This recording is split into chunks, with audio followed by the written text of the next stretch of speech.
Bonjour à tous, je suis Séverine Blondeau, nutritionniste holistique pour Simply for Life et aujourd'hui le thème de ce challenge est comment augmenter la quantité de fibres dans les assiettes de nos enfants.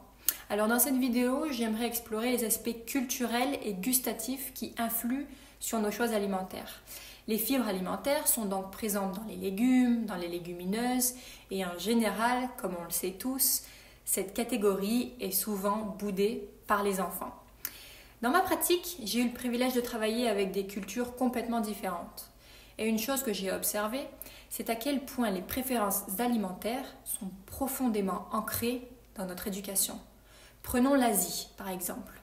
Les enfants y grandissent en mangeant une variété d'aliments qui peuvent sembler peu familiers aux palais occidentaux.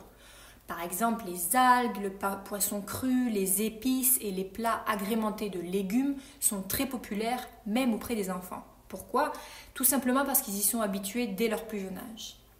Et dans une société comme la nôtre, les enfants sont plus habitués à manger de la nourriture industrialisée, remplie d'additifs et souvent dépourvue de fibres alimentaires pour un souci de conservation, de rapidité et de rentabilité.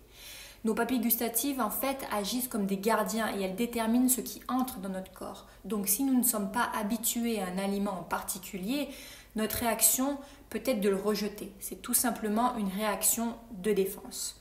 C'est pourquoi c'est essentiel de former nos papilles dès le plus jeune âge en les exposant à une variété de saveurs et de textures à travers une alimentation diversifiée.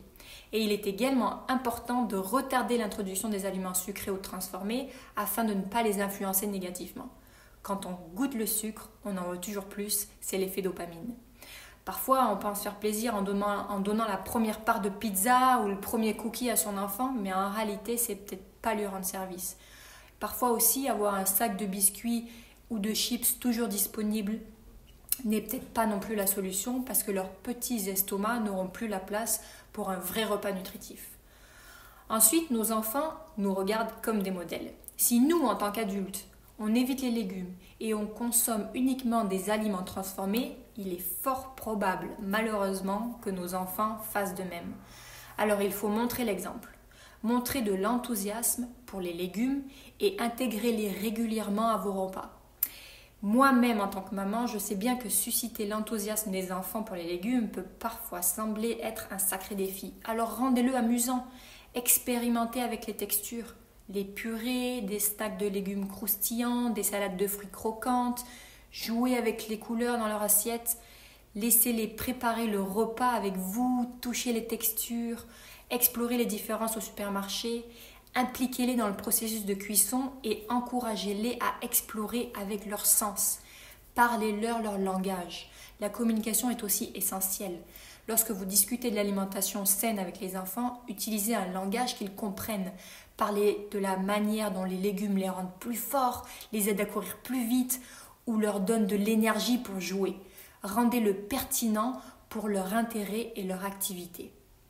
En fait, cultiver ces papilles gustatives saines chez nos enfants, c'est un voyage qui vaut la peine d'être investi. Il ne s'agit pas de les forcer à manger du brocoli ou du chou frisé.